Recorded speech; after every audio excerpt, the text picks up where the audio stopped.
โดนแล้วเนาะที่ว่าบ่ได้กินข้าวเปียกเนาะเป็นไงแซ่บบ่แซ่บบ่ข้าวเปียกเมืองตะโอยน่ะเนาะอันนึงเป็นล้านหกพี่น้อง1ล้าน6เซนตัวนี้ถือว่าครบอาหารนี่ถือว่าครบสุดแล้วแม่นบ่เข้าไปสุด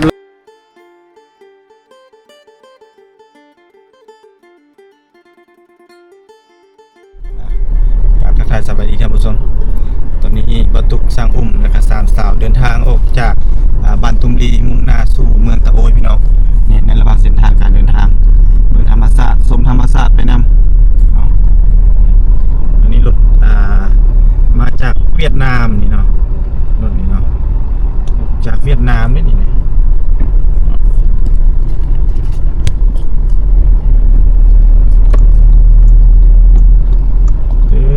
รถลายพี่น้องช่วงตอนนี้ค่อยไปค่อยมาเป็นจะได้สามสาวบ่ได้มารถบ่ธรรมดาเนาะโอเคเดี๋ยวจะได้เจอกันอยู่ตัวพี่น้องมาตุ้มคอเวลาขับรถก่อนช่วงนี้เสียวๆขับรถก็ได้มาฮอดแล้วพี่น้องเมืองตะโอยตอนนี้มาตุกอยู่ที่ตลาดเมืองตะโอยต้นหน้าตลาดเนาะพี่น้องนี่อันนี้จะเป็นตลาดเมืองตะโอยก็จะมีข้าวของเครื่องไซครบสุดแต่บรรยากาศยามแรงเราจะได้เห็นชาวบ้านชนเผ่าตะโอยพากันมาขายเครื่องของหรือว่าผักปลอดสารพิษหรือว่าอาหารป่าพี่น้องอันนี้เป็นเส้นทางมุ่งหน้าสู่แขวงสารวันซึ่งระยะทางในการเดินทางแต่เมืองตะโอยหาแขวงสารวันประมาณ76กว่ากิโลเมตรท่านผู้ชมซึ่งเป็นทางลาดยางเลยเข้าสู่ในตัวเมืองสารวันมื้อนี้เรามาแวะกินข้าวมาแวะกินข้าวเปียกเนาะพระสาวมาแวะกินที่พี่ก่อนแล้วเราจึงสิค่อยได้เดินทางไปซื้อเครื่องซื้อของก่อนเนาะสามสาวสั่งหยังกินหยังข้าวเปียกเนาะโอ้บ่ได้กินข้าวเปียกโดนแน่เนาะเห็นป่ะโดนแล้วเนาะที่ว่าบ่ได้กินข้าวเปียกเนาะข้าวเปียกก็คือข้าวเส้นน้ำบ่แม่นเนาะที่มันเป็นเส้นพี่น้องเนาะที่ลาวเขาเอิ้นว่าข้าวเปียกหรือว่าคันเฟอร์ก็ไทยเอิ้นว่าก๋วยเตี๋ยวเนาะประมาณนี้พี่น้องเนาะหานี่แม่นเฮาเคยมากินแล้วเนาะเห็นป่ะเคยแล้ว1เทื่อแม่นบ่2เทื่อนี้2เทื่อนะพี่น้องเนาะเป็นร้านช่วงเพิ่นเปิดมาแต่เด่นๆเลยเนาะแต่ว่าอยู่นี่เฮาได้ไกลไปไกลมากก็จะมาแวะร้านนี้เป็นประจำพี่น้องเนาะตลาดเมืองตะโอยนี่เนาะกินข้าวเช้ามีแห้งก่อนเนาะเราจะได้เดินทางไปหาซื้อเครื่องเนาะมันตื่นเต้นบ่นี่ตื่นเต้นพี่น้องมาแล้วยังตื่นเต้นอยู่เนาะเอารอจักหน่อยเดียวเดี๋ยวเขาเปียกมาเราก็จะได้กินน้ำกันเนาะจัดการบ่วงเอาเลยบ่วงนี่เด้บ่วงบ่มีไม่ไปผู้แปลตัวผมไปผู้นี่แปลตัวผมย่างไปเอานี่นกเปียกเนี่ยนกเปียกเอาบ่วงมา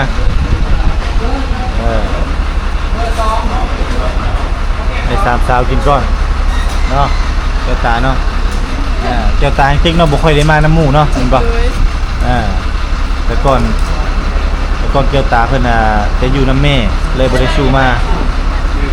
นั่นแหละทีนี้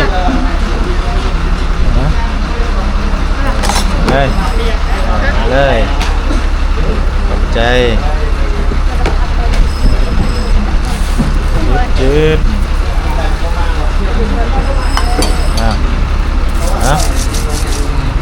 นี่เด้เฟอร์ป่ะสั่งอุ้มเพิ่นมากินเฟอร์เนาะแต่เอามาข้าวเปียกมื้อนี้พาพระเอกกับนางเอกมาเลาะในเมืองมาหากินข้าวกินน้ำก่อนเอาไหมได้บ่เนี่ย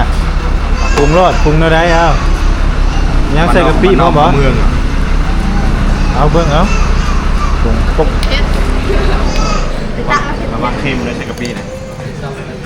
เค็มเลยนะกะปิกับเอากะปิเนี่ยบ่ใส่ก็ได้ไปยักไว้ได้ดอกเรียนเมนูกับจะว่าต้องจะดีมจัสนะเอฟใช่มั้ยเนาะคันพาไปในเมืองนี่เขาบ่ฮู้ได้เป็นชนเผ่าคันบ่เว้าภาษาเนาะมีคนในเมืองเลย เอ้าเดี๋ยวให้น้องๆคนกินข้าวกินน้ำก่อนท่านผู้ชมนะแล้วว่าเฮาจังจะได้เดินทางไปซื้อเครื่องซื้อของเอาโลดตามภาษาเจ้านั่นแหละม่วนๆโลดเป็นเอกลักษณ์ของตัวเองดีที่สุดอ้าวจะเป็นซิมรสชาติของกันและกันนะลองซิมการเลยเป็นไงแซ่บบ่เขาเปียกเมืองตะโอยน่ะตามไปเขาพูดเป็นถึงได้เขาโตแล้วถึงจะกินรอดได้ซาเพิ่นแซ่บมันกินใส่กะปินะนี่ใครได้แม่กะปิกินบ่โฟกัสบ่ได้แล้วโอ้แบบกะปิเนี่ยเขาใส่1กินกับหมกเพชรนี่คุยเนาะ2ก็ใส่กับอันนี้กะหล่ำนี่แต่ว่าน้องๆจะกินแบบนี้เลยโอเคจัดไปเลยสั่งอมเฮงเต็กบ่ปากเลยเนาะมับเลยหิวแห้งแซ่บๆน้ำกันพี่น้องพามากินนะครับสบายกินน้ำกัน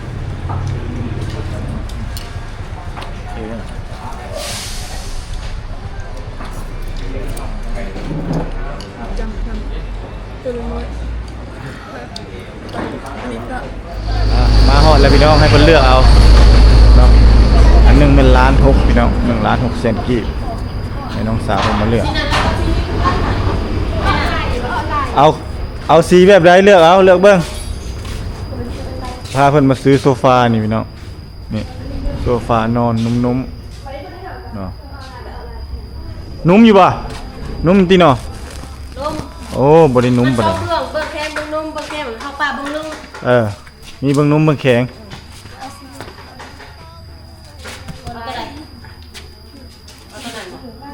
แล้วก็ตัวนั่งตัวใดอีกเอาเลือกเบิ่งดีนะคอยใส่10 ปีกันยังกาแฟหั่นเจ้าบ่เสื้อไปครับเบิ่งอยู่ห้องคอยอ่ะไปนอนก่อนไปลองเบิ่งไปนอนลองก่อนไปนอนน้ำพัวเอ้ยก่อนเบิ่งเนาะเฮ้ยย่านเจ้าย่านมันเปื้อนนั่นแหละโอ้ยบ่เราจะไปแดงแล้วนะลองเบิ่งพี่น้องเอาเลือกเอาสีหนึ่งอันตัวนั้น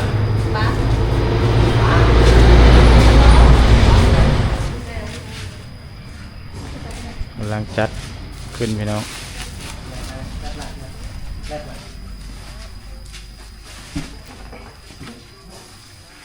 โอ้จะล้นรถเลยบาทนี่ถึกใจแล้วบ่เลือกนี่ถึกใจแล้วเนาะเลือกเอ็นเมื่อฮอดตุ้มลีเก่าเอาลายแนวเลยได้นี่ซอยจนผัวเจ้านี่ได้หานเจ้านี่มึงเทื่อได้มาเอาตู้อีกบ่จักนี่รุดให้ค่อยแน่รุดลายไอ้บัดมาเอาตู้สิลูกไทยโอ้บัดมาเอาตู้มันยังรุดบัดนี้นี่ก็รุดเลยเด้จังได๋ก็ว่ามาเครื่องขึ้นอีกแล้วได้บ่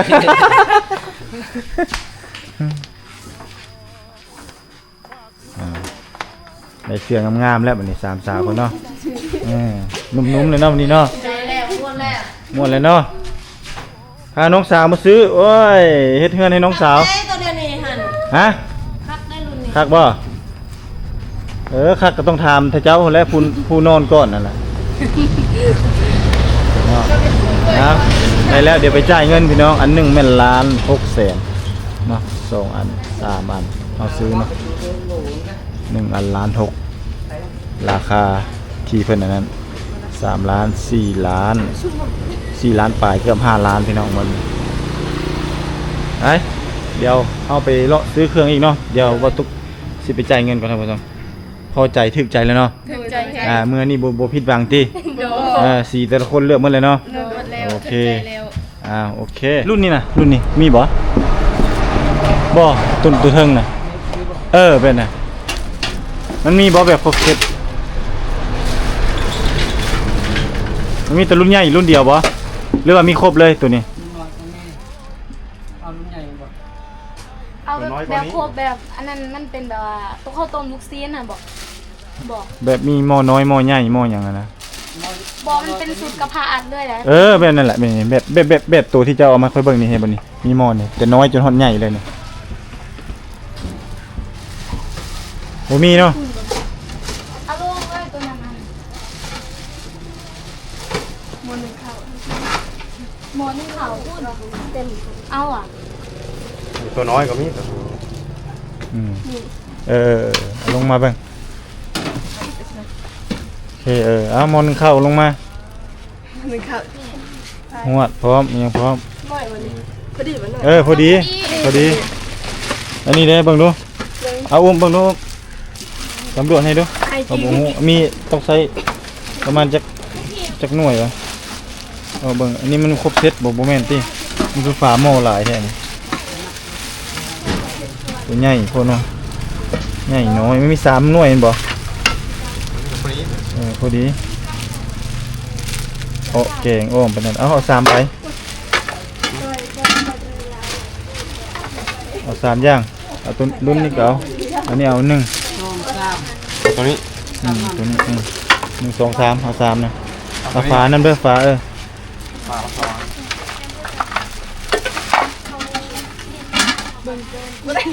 เอาแม่นเอาเรื่อง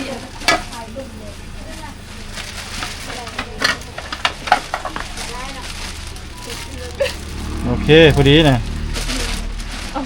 เอาตัวนี้เด้เอาเรื่อง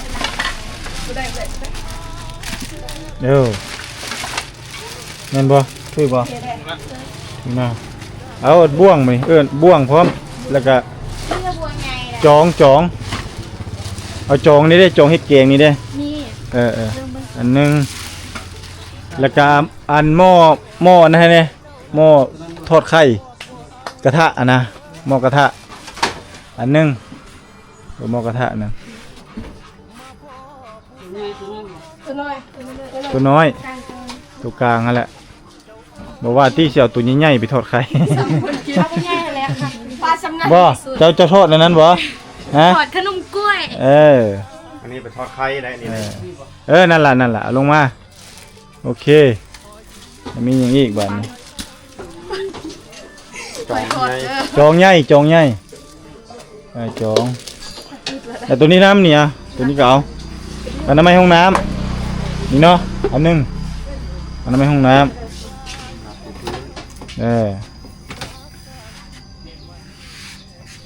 ตัวนี้ประมาณนั่นแหละโอเคประมาณนี้อันนี้เรามาหดหานจานแล้วตัวนี้มันจะมีจานแบบเป็นพลาสติกแต่เราบ่เอาเนาะลงตาเพื่อให้เอาจานดินจานเดียวรุ่นนี้เนาะผมเนาะตัวนี้แล้วก็อันแบบนี้เอาตัวใหญ่บ่หรือเอาตัวน้อยเอาตัวใหญ่บ่เดี๋ยวเอาจับย่างละใบไปถามเพิ่นแล้วก็ถ้วยน้อยพร้อมถ้วยน้อยเอาแบบใดตัวที่มันเป็นดิน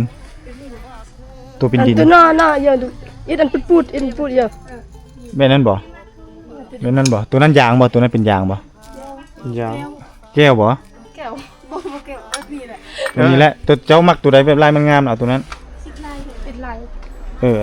เอาไปถามเอาย่อไปถามรถตัวนั้นเอาไปถามไปตัวนี้เป็นยางนี่ครับ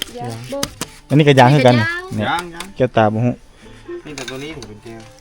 บ่ดอกเฮาเอายางก็ได้เพราะว่ามันเฮาบ่ได้ใส่ของฮ้อนตัวนี้เฮาใส่เจียวใส่จุซื่อนี่แม่นบ่เจ้าเนาะ เอาตามใจ เอาตัวหนึงไปถามไปเอาไปถามราคามันอันเท่าใด ตัวนี้แก้วแต่น้อย แบบถ้าเจ้าไซส์แล้วแบบนี้แม่นบ่สวยไซส์เนาะอันนี้เอาไปถามมาเดี๋ยวเอาโทรศัพท์มาแล้วคิดไล่เลยคิดไล่ว่าถ้าสมมุติเอาตัวนี้จักอันแล้วมันสิตกเท่าใดนะเนาะบ่วงเด้เท่าใดบ่วงนี่บ่ บวงญี่ปุ่น บ่วง อันนี้5 บวงได้แล้ว อันนี้5 อันนี้15 อันนี้15 อันนี้20 อันนี้20 โดยอันนี้7 อันนี้7เอาไล่เบิ่งอย่าให้ เอายางยักใบเอา อันนี้แหละสิให้ไล่เบิ่งนี่แหละไล่อย่างหนึงก่อนเอาตัว20นี่ก่อนตัวนี้20บ่ โดย ตัวนี้ อัน 20,000 นี้15 เอาสิบ ไล่ซาว เนาะ ไล่20 ซาว เอาสิไล่รายละเอียดทุกอย่างแล้วให้จังอันนั้นเฮาจะคิดไล่คำนวณเงินเพิ่นว่าบ่เอาแบบนี้เนาะมันบ่ครบเพิ่นสิเอาแบบครบตูดเลยเพิ่นว่าเอาครบตูดมาฮะ เอาเนี่ยน่ะ เอาอันหนึงเอาหมดนั่นแหละเจ้าก็เอา เอาข่อยวะ เอา ขอบใจเด้อ ใจบ่ มันมีแนวให้เด้ บ่มีเนื้อให้เด้สิเอามือ ใจดำเกินไปขนาด ตัวไรตัวอยู่มือจับมันแล้ววะ ตัวลุ่มนี่นั่นแหละนั่นแหละครบตูดนั่นลงมา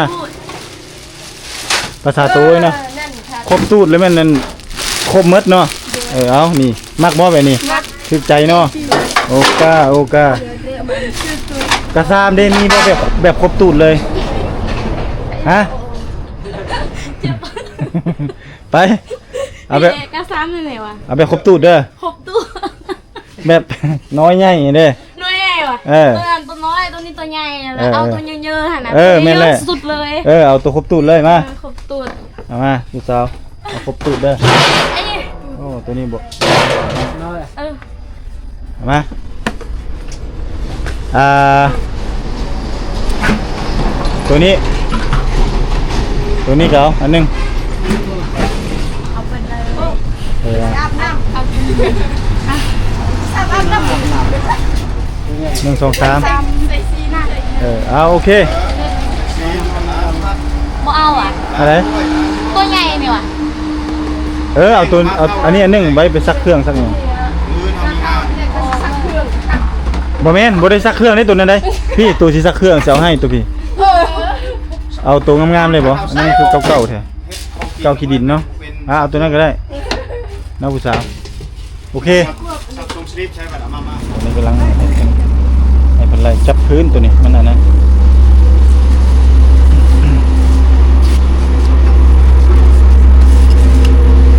ให้เป็นไรเครื่องของให้อยู่พี่น้อง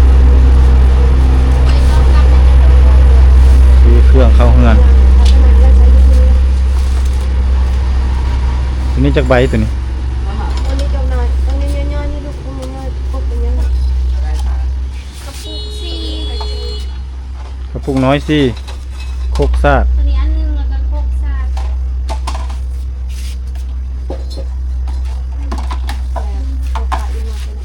rồi phụ sao áo con nặng đi là แล้วเอาเลยเอาไปนอกตัวนี้ไปเลยมีอย่างติดหน้าพี่สาว có cắt nếu cắt khi như áo lên nặng xăm lúc áo xăm dây con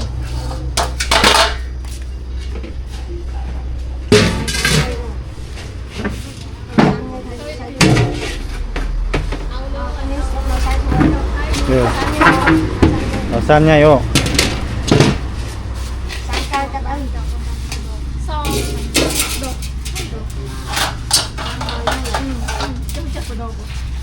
rồi buông rồi không buông rồi ตัวนั้นแม่สุดจ้ะ buông nhá mình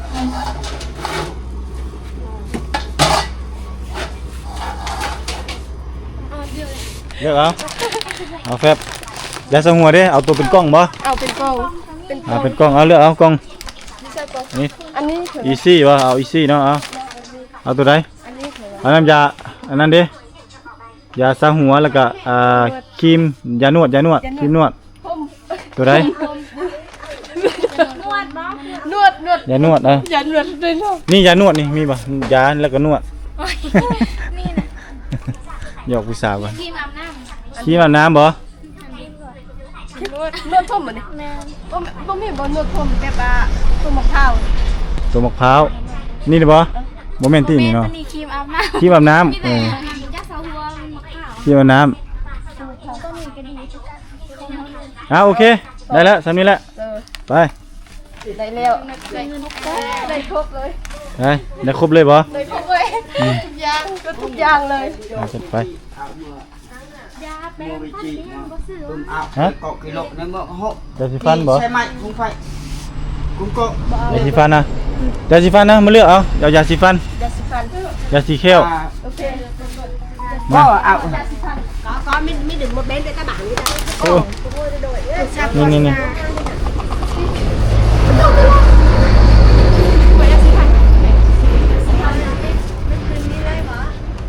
ตัวนี้แสดงว่าเครื่องอุปกรณ์บ่ครบ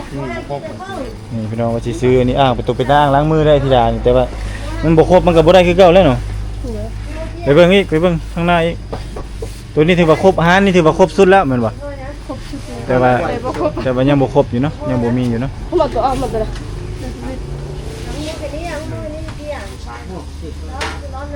เดี๋ยวเราไปถามหานไหม phần này เอาไล่เลยอันนี้อันนี้เกลือไอโอดีนเกลือเอาเป็นถุงเลยเกลือนี่สบาย เชื่อมกันให้ผู้บอลนี่เรา อะไร ใช่ไหม สั้นผมลืม ใช่ มากกว่า อ่ะไล่เลย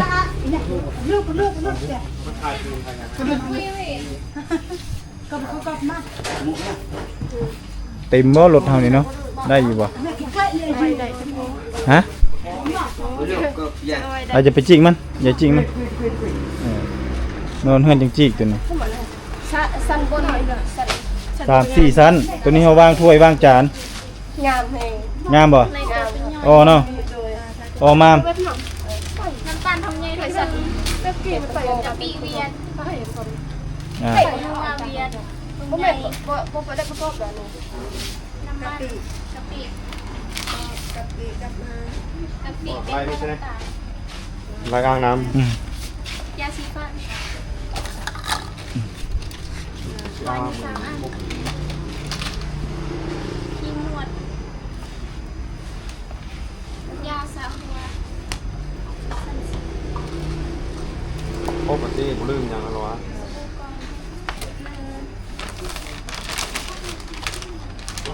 อีซี่ ซองโลซองพันหาตัวนี้ซองชุดอันนี้แบบนี้เดี๋ยว เอา2ชุดบ่ตัวจานนี่เอา2บ่หรือเอาชุดเดียวฮะมันเป็นสีคือกันเอาอันหนึงก็พอเอาอันหนึง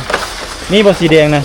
นี่สีแดงกับนี้ เอาสีแดงอันหนึง แบบนี้นะแบบนี้นะ แบบนี้บ่เอาเข้าไปห้องน้ำตัวนี้ เกลืออีกเม็ดทงหนึ่ง เอาสีแดงตัวนี้เอาสีดำมันนึงมันคือกันเลยเด้ตัวนี้ไว้วาง เอาสีแดงเหรอ แม่น ไอ้นี่ เจนี่กูบอกครับเจ เจอกระเจล็อก บักเชียมนี่ก็มีหรอมีหรอ เพิ่นหลายแล้วเพิ่นว่าเจเพิ่นแถมให้อยากหยังเลือกกินเพิ่นว่า ดีแฮง นี่เนาะ ทั้งใจดี ทำงานทั้งใจดีเนาะ ขายสิบ อ่า ปีกันยัง ขอให้เฮงๆรวยๆซื้อได้ขายมาน เอาเนารุ่น เอามันไหมเอาอีซี่ให้แน่เชียวอันนี้ ขอบใจเอ่ยหลายๆเด้อใจเอ่ยหลายๆลืมเอาให้ไอ้กันลอง บ่ได้50,000นะ มาโอเคใจเครื่องของรวมให้เลยเป็นเท่าไหร่ ตัวบางอย่างนี่ตัวใส่ไว้ดาบตัวนี้ได้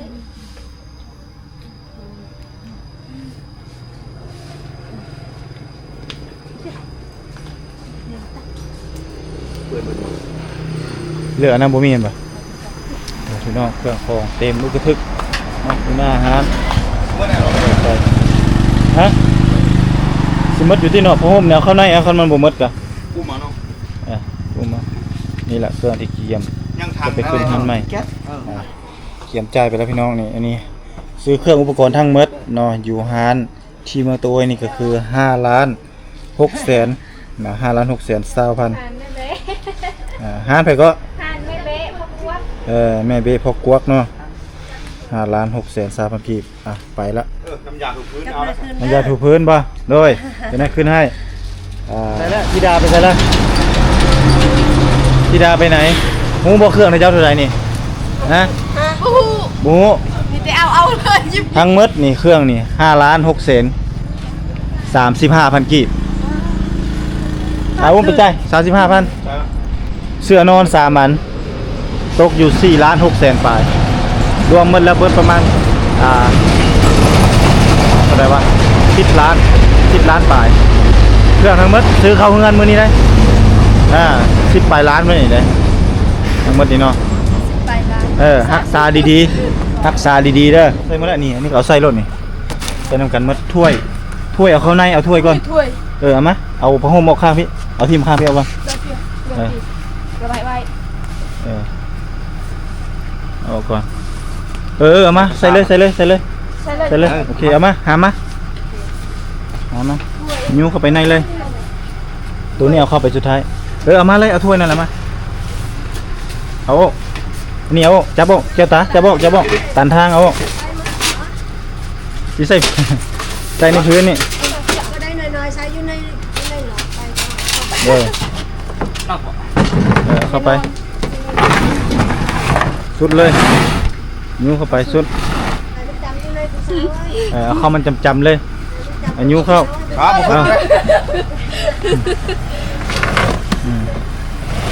เอาโอเคเอา ใช้อยู่ในใช้อยู่ เอามา เอาหม้อมา อันนี้บอก เอาหม้อมาก่อน มอก็ เอาหม้อมา นี่ยังอยู่ในหม้อให้ โคกบ่ เอานี่ เอามาเลย นี่ใส่มือ เอาน้ำมันใส่ได้บ่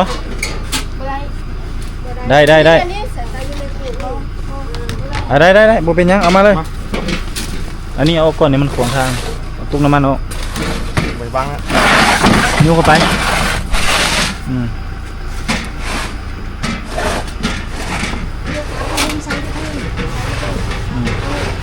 เอากระซาม ไม่ได้เอาตัวนี้ก็ได้ใช้อยู่ที่หม้อ ใส่ถุงหมออะไรบอก บ่มันมัดอยู่เอาใส่นี่เอาใส่นี่เอามาตุกน้ำมันมาวางนี่เอาตุกน้ำมันมาวาง เอาตัวสีดำก็ใส่นะครับ เอาสีดำมาอันนี้นอนลง เอาจับผู้สาว อ้าวผู้สาวนี่ก็ยังบ่ฮู้หลายผู้สาวนี่ก็ได้นิ้วเข้าไปโอเคกระต้าเอาออกจากกระต้าตัวนี้คือสิบวิตเอาออกครับมานี่ย่อขึ้นมานิ้วขึ้นเจ้าค่อยโอเคไปได้นั่นเสบียง บอกเดี๋ยวสักเขานี่โอเคเอาตัวนี้มา อันนี้แล้ว เอาตัวนี้โยใส่เอามา เด็กมันหัก เดี๋ยวเอากลับไปเจพี่เจโอเคยูขี้ได้ไปใส่ชิบได้ให้มันได้นี่เข้าไปเอาห่มขึ้นมาผ้าห่มอันนี้เข้าไปใช่งัดเข้าได้ป่ะโอเคโดยจะนำมาไหมงัดเข้าไป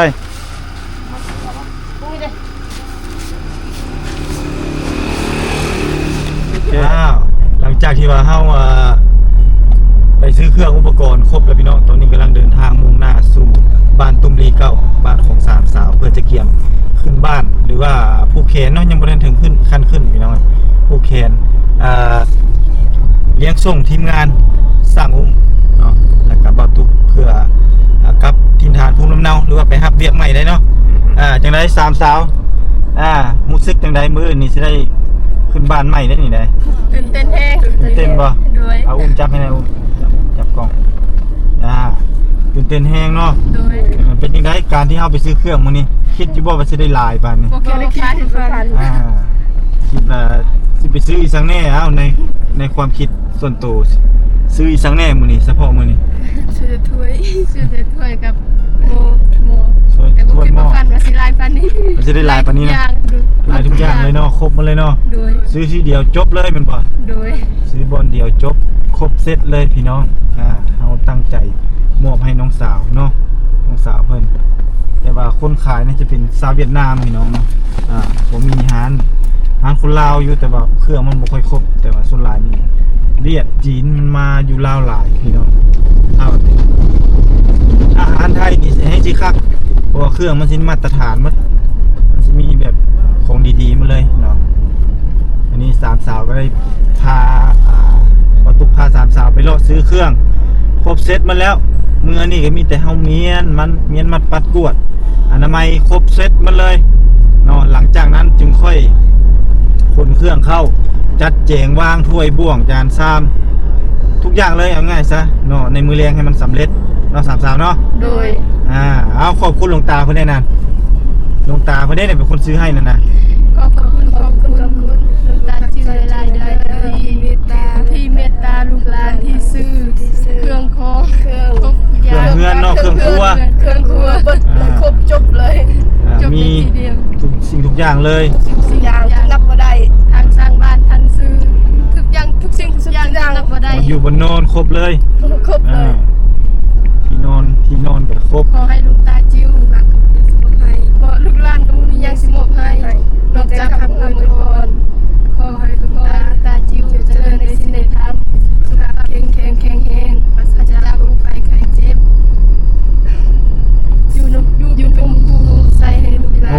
ม่นห่มพู ใช่ใช่เวลารถไปเด้อสาธุสาธุสาธุ โอเค เรามีแต่อยากฟังกันเลย นั่นแหละพี่น้องเอ้ยนี่ก็ปิดคลิปนี้รถเลยกับว่าแม่นเนาะเพราะว่าเฮาก็บ่อยากให้มันชักช้าเสียเวลาอันนี้คือความคิดเห็นของสามสาวที่ว่าดีมกดีใจที่ได้เรื่องของอุปกรณ์เนาะตั้งแต่เกิดเป็นคนมาบ่คิดบ่ฝันว่าสิได้แบบนี้สิมีคนฮักคนเพลงคนอินดูซัพพอร์ตทุกสิ่งทุกอย่างเลยว่าง่ายๆซะบ่แม่นแต่บ้านเนาะมันคือทุกสิ่งทุกอย่างมีซากกระเบือยันเรือรบพุ่นแหละที่เพิ่นมอบให้เนาะแล้วก็ทั้งเตียงนอนโซฟาเนาะแล้วก็มีผ้าห่มผ้าปกหมอนครบทุกอย่างเลยจนบ่มีหยังสิว่าจนบ่มีหยังสิติเนาะครบหมดเลยแฟบสบู่นั่นๆนี่เอ้าอย่างไรก็ต้องขอบคุณขอบคุณเนาะหลวงตาจิ๋วที่เมตตาสามพี่น้องจนที่ได้น้องมีมือนี้เนาะโดยเป็นการโดยบรรทุกเองเนาะแล้วก็สร้างอุ้มเนาะบรรทุกเป็นสะพานบุญสร้างอุ้มเป็นผู้สร้างรักปักฐานหรือว่าเฮ็ดให้เงินหลังนี้เกิดขึ้นเนาะบ่แม่นสร้างรักปักฐานอยู่นี่ที่สมองแม่นที่เนาะสร้างเงินซื้อเนาะนั่นแหละโอเคพี่น้องทางกันยากๆเนี่ยพี่น้องเอ้ยเดินทางเกือบ40กิโลเมตรมาซื้อเครื่องนี่พบกันใหม่คลิปหน้าครับพี่น้องสำหรับคลิปนี้เนาะมาตุกและสามสาวแล้วก็ป้าอุ้มขอลาไปก่อนสบายดี สวัสดี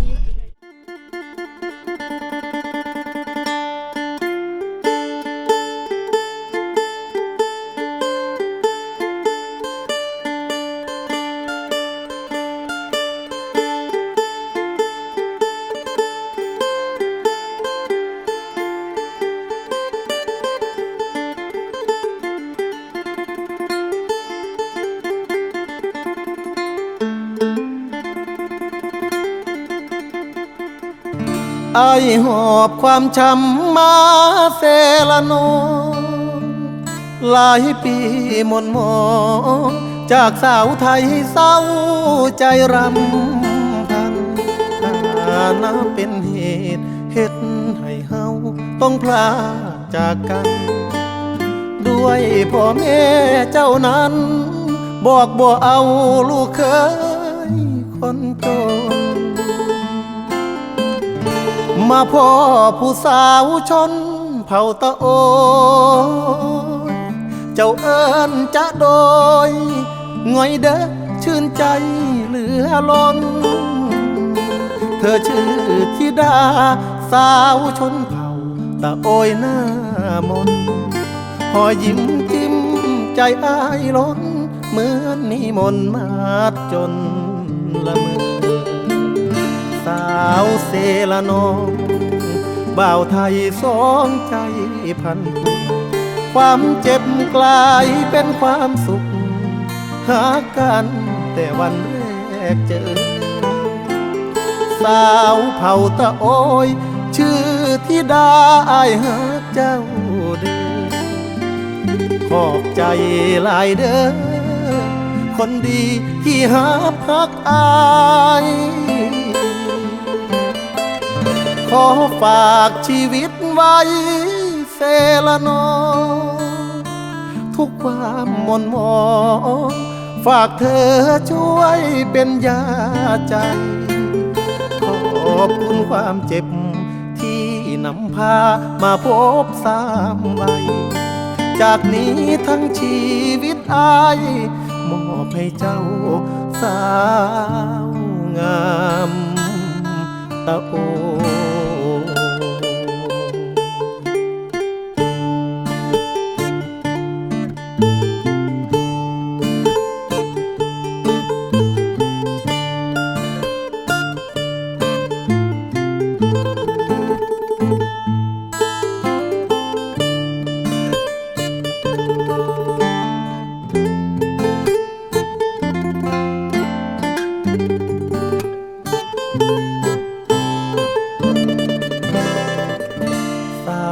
เซละนอง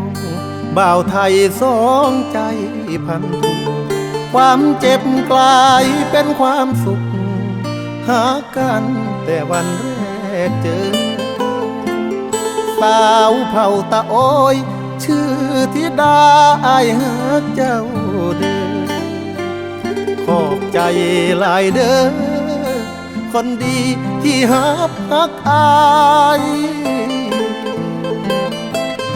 ขอฝากชีวิตไว้เซละนอทุกความหม่นหมองฝากเธอช่วยเป็นยาใจขอบคุณความเจ็บที่นำพามาพบสามวัยจากนี้ทั้งชีวิตอายมอบให้เจ้าสา